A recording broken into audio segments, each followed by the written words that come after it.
Today on CityCast Houston, new crime numbers are out for the first half of the year, and Houston had a major failure when it came to one form of violent crime. Plus, a former Houston area teacher is claiming she was fired for exposing another teacher's involvement in a sex trafficking ring.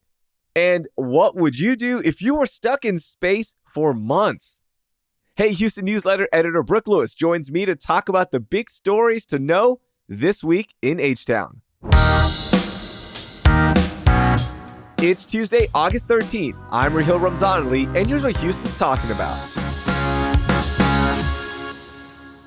Hey, Brooke, what's up? Good morning. Good morning. How are you doing? I'm going to be honest, I'm burning up, okay? It is hot out there. I know there's a chance of rain, but we are heading into week 2 of this really, really hot weather. And I know it's summer in Houston, but come on, can we catch a break here? It has been so bad. I know. It's kind of like we got a little break because there was so much rainy weather. But now it's just like that steamy hot that you can't escape. But you know what? This is where I thrive. I'm like, bring on the pool days. I'm probably going to go to Galveston soon. It's fine. It's okay. That is definitely the way to go because it is hot outside and the stories are heating up around the city of Houston as well. So let's jump into this and talk about our biggest stories to know to start the week. What's your story, Brooke? Yeah, so this is a story around hospitals in Texas. Governor Greg Abbott signed an executive order on Thursday that requires public hospitals to collect information on the immigration status of patients. So previous guidance for public hospitals, they did not have to include questions about immigration status. He's doing this so that hospitals can track costs that are incurred for the care of undocumented immigrants. So he wants to track, how much hospitals are spending to give care to those who are undocumented. It's a controversial law that's put into place. Hospitals don't have to start collecting the cost of medical care until November 1st. But I do think it puts patients and families just kind of in, a tricky situation because it's not something that's been done before. And I'm getting all this information from Houston Public Media, so check out the article that's linked in our show notes. But a spokesperson with the Texas Hospital Association said that right now hospitals don't ask about patient immigration status as a condition of treatment. Hospitals are required by law to provide life-saving treatment to anyone, regardless of ability to pay or status. Brooke, I'm glad you brought this one up because this one is really hard, right? The impact of this is going to be felt by so many families, right? When you think about families who need to get health care and now they might not go to the hospitals because of the fear of this question, right? And Governor Abbott has said he's doing this because he wants to recoup some of the costs of providing health care to undocumented residents, right? That's why he's doing this. He's going to bill this to the federal government. Fine, play your politics, whatever. I'm not going to get into that, but I will get into how many families aren't going to go now because they're afraid that they might be deported or that this information will be used against them. They're saying it won't be, but that fear of potentially being used against you is something that I've lived with. When I moved here, my family, we had a green card, but we were not citizens. And I can't tell you how many things we didn't do because we were afraid we were going to get deported, right? And it is a fear that families live with. And this is just so heartbreaking to see Governor Abbott do. But we don't talk about how much immigrants provide to the Houston economy. There's a new report that I saw that in Houston, immigrants paid over $16 billion in taxes and exceeded $50 billion in spending power from numbers gathered in 2021, right? So we don't talk about how much they provide to our economy and how important they are to not only the state, but here in Houston. So, it is a little heartbreaking to see this proposed law out there. It looks like it is going to go into effect in the upcoming months. And undocumented immigrants can't get health insurance through the Affordable Care Act. Some can use help through advocacy groups to get health insurance, but many rely on visits to the emergency room hospital because they don't have health insurance. So this new executive order by Greg Abbott is going to greatly affect a lot of undocumented immigrants who rely on getting care from hospitals and the emergency room. Okay, Brooke, I'm going to get to my big story, and it is about crime. Now, we know crime has been a big focus for Mayor Whitmire when he was running. He's always talking about it. In a new mid-year report from Major Cities Chiefs Association, which includes violent crime data from nearly 70 police departments throughout the country, shows that Houston saw a decrease in the number of reported homicides, aggravated assaults, and robberies. However, the number of reported rapes has increased by nearly 10% in the first half of the year. While numbers are generally trending downward, Houston is still reporting a higher number of violent crimes this year when compared to Austin, San Antonio, and Dallas. So this is Texas data. Now, across the country, there was a decrease in all violent crimes. So this report focused on crimes reported between January 1st and June 30th and compared it to the stats of the same time frame of 2023. So things are getting better, but the rape numbers are up here in the city of Houston, which is really heartbreaking to see. Yeah, that's really concerning because I also think it can be very hard to report that incident to police. And so I just think even keeping track of that number can be difficult. So then the fact that it's increasing is really concerning. So, I mean, I'm happy to see that violent crime is down, but to know that reported rapes are up is very, very concerning. And once again, violent crimes are down across the nation. So it's not like Houston is doing something that is showing this awesome improvement, right? Like we could say that they are, but across the nation, numbers are down. So I do want to point that out and definitely bring it to everyone's attention that these numbers are out there. I've linked everything in the show notes so you can see the exact data from across the nation. You can look at just how many crimes are committed. All of that is linked in our show notes because there's just so much to get into and the numbers can be overwhelming to hear and break down in this conversation. That's why I'm telling people to go check out the story.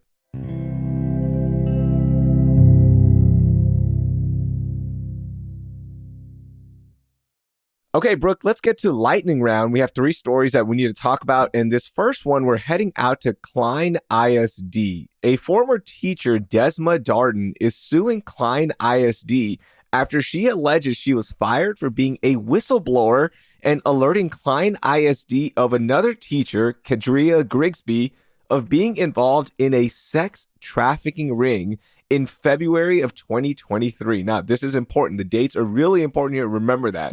Desma Darden, who again was the whistleblower, found out about this sex trafficking ring after her daughter became a victim while dating Grigsby's son. Oh my gosh. In April of 2024, more than a year after Darden reported, Grigsby was ultimately arrested on felony charges of child sex trafficking and recruiting minors for prostitution.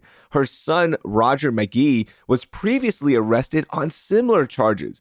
So here's where Klein ISD comes in. Remember, Darden is alleging that Klein ISD fired her for being a whistleblower. Now, Darden has been an educator for 12 years, and Klein ISD said that they fired her because of low performance. When Darden told Klein ISD officials about Grigsby's involvement back in February of 2023, Klein officials contacted the Harris County Sheriff's Office and were told that Grigsby was not a suspect. However, KHOU 11 is saying that Harris County Sheriff's Office was never contacted and no calls were ever made. What is happening in Klein ISD? There are so many twists and turns to the story because there was an arrest made on felony charges of child sex trafficking and recruiting minors for prostitution. This is a wild story. I mean, there's so many failures across the board because, first of all, how did this teacher that is now charged with these crimes even get hired in the first place?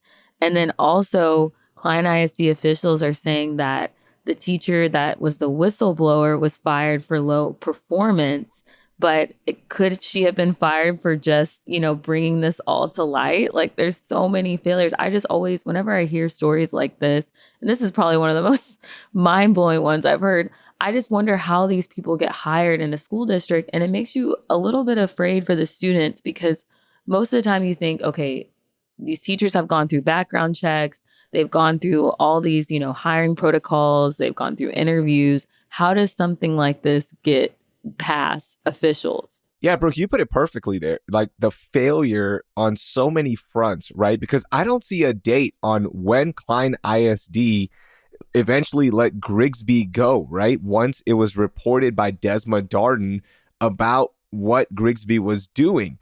We do know that the Harris County Sheriff's Office said Klein ISD never called us, at least in the reporting by KHOU Channel 11. So, I mean, there are a lot of questions here, and we don't even know about how many victims were part of this story. Like, how many children were taken advantage of by this teacher at Klein ISD? We haven't even learned about that side of things yet, and this is just a scary, scary situation. Yeah, and even to think that the teacher's daughter was a victim while dating the other teacher's son. Like that's how she found out about this sex trafficking ring. Like Yeah. that itself is crazy. You know, you just none of those things you're thinking about as the main priority should be to be educating the students. You're not thinking that your teacher is involved in something like this.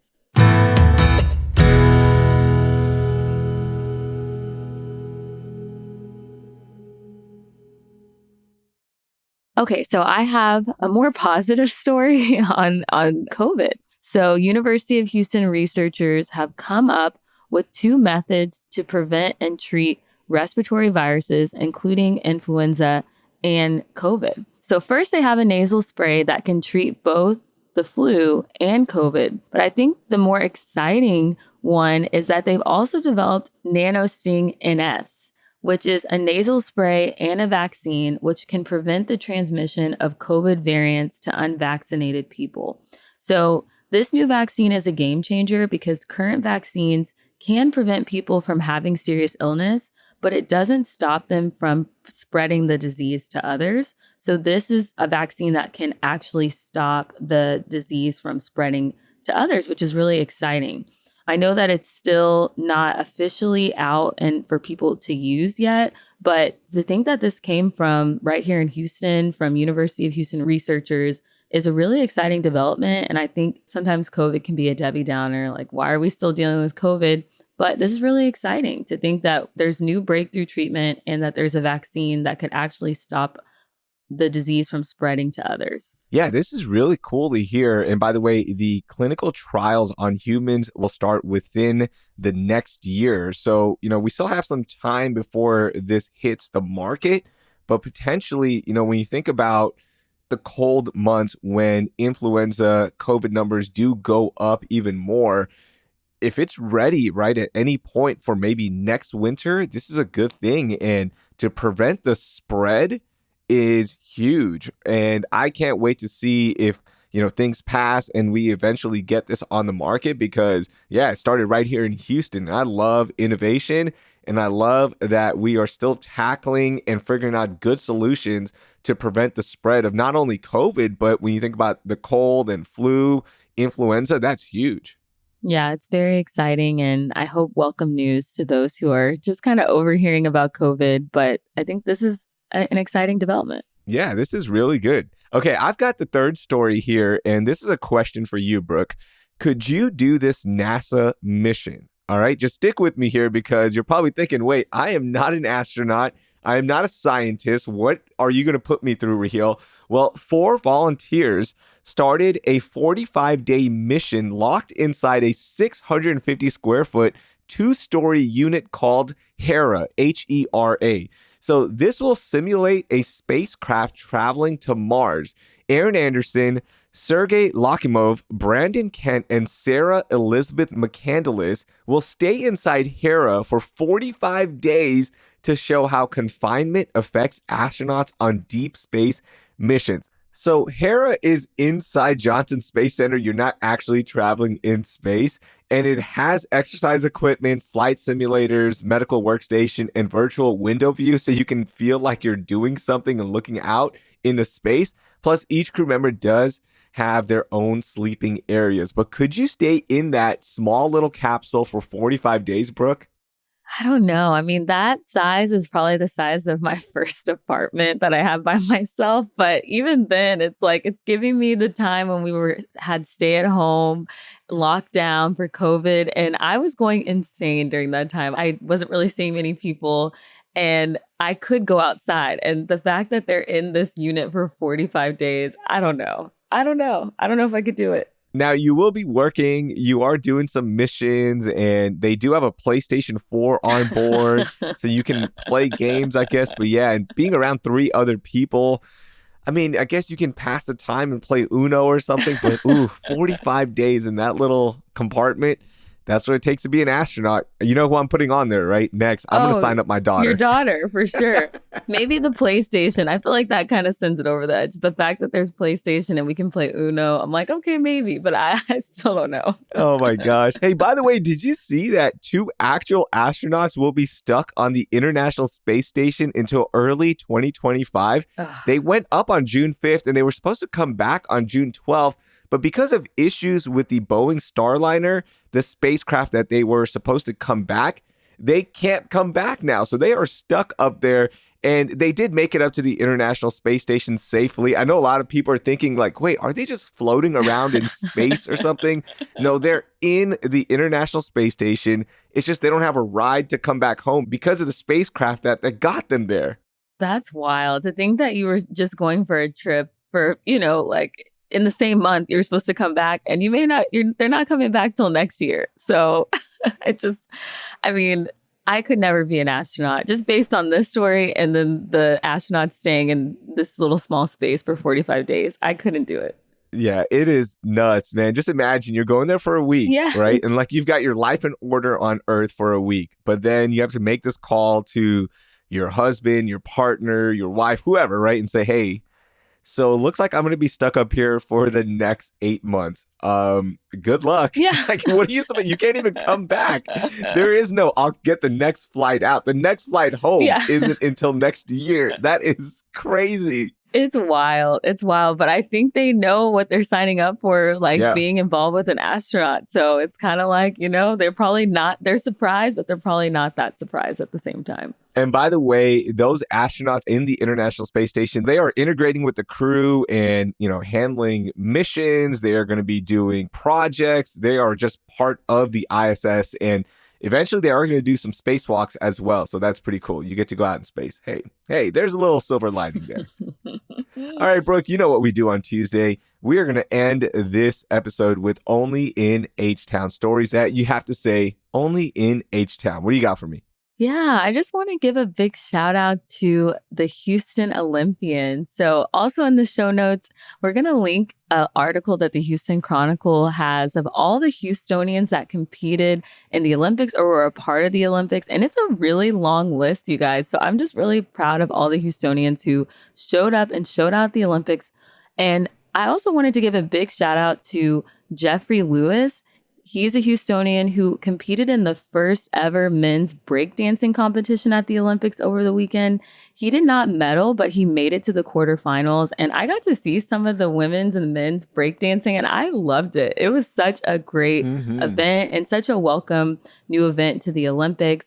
We also can't end without giving a Houston shout out to Simone Biles, who just dominated at the Olympics this year. She won 3 gold medals and 1 silver. And what a comeback. I just loved watching her. Okay, I've got so many follow-ups here, so just stick with me. First of all, breakdancing is not going to be returning to the Los Angeles Olympics in 2028. Instead, the LA Games are going to feature the debut of flag football and squash and optional sports like baseball, softball, cricket, and lacrosse. So RIP to breakdancing. Secondly, did you see the breakdancer from Australia who was trending for the last week and a half, it seems like?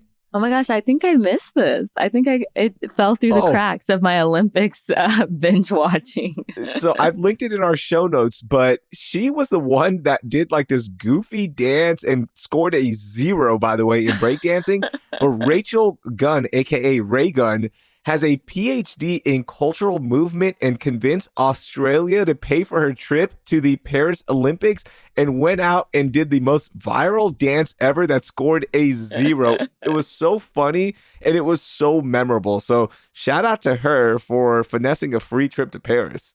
Oh my gosh, this is so funny. I think breakdancing, watching it was reminding me of like the movie Step Up, Save the Last Dance. Like I was getting those flashbacks as I was watching. It was so good. And by the way, the Houston area athletes, they won 16 medals in total, 7 golds, 6 silver, and 3 bronze. So shout out to all of them. As you mentioned, we've linked everything in our show notes. Okay, I'm going to get to my story. Here we go. Only in H-Town can 2 guys with no radio experience end up in the Texas Radio Hall of Fame. Now, John Granado and Lance Zierlein host the popular show The Bench on ESPN Houston and have been co-hosts for almost 30 years in Houston. Well, it was announced that they'll be inducted into the Texas Radio Hall of Fame for their stellar work on radio. They started at Sports Radio 610 when John came from a TV background and Lance came with no formal media training. And I was actually one of their interns back in 2005. Eventually, I worked with them at 1560 The Game, which was a sports radio startup back in 2007. I even produced their morning show for a couple of years early in my career. And they're both friends of mine, mentors as well. And you're like, wait, if you're a longtime listener of this show, you're thinking, I've heard those names before. Well, you have, because they've both been guests on CityCast Houston. John Granado was on The Worst Roads in H-Town, which you were also a part of that episode. And then Lance was on the Forgotten Places in Houston. So I just wanted to bring that story up and give a shout out to my boys for making the Texas Radio Hall of Fame. Yeah, shout out to them for just rising up into the ranks like that with no radio experience. That is an amazing feat. I love that episode of The Worst Roads in Houston. Probably one of my favorites. And I laughed so much, even though it did make me hate Houston traffic even more. It was definitely one of our most popular episodes that year. So it was so much fun. I love talking to Granado. I love talking to Lance, as I just call them. Those are the nicknames that we use with each other. I don't call them, hey, John Granado. So by the way, people are like, what? You're just calling them by the last name? That's how we talk, okay? So yeah, much love to them and hope to have them back here on CityCast Houston pretty soon so we can say Hall of Famers. How about that? That's pretty cool. Yes, that's awesome. Brooke, that was a lot of fun. Thank you so much for joining me. And we will be hearing from you again later this week. So listeners, get excited.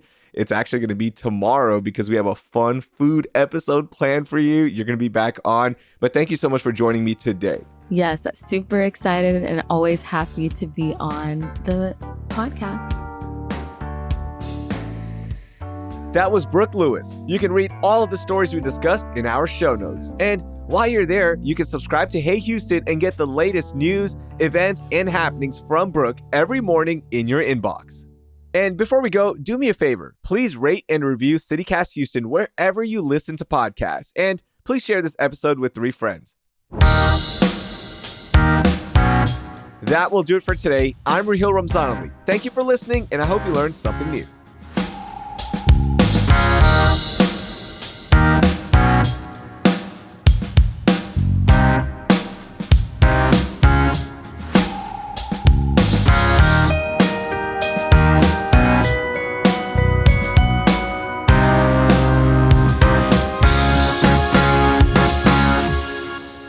She was, hold on. So, for being a whistleblower,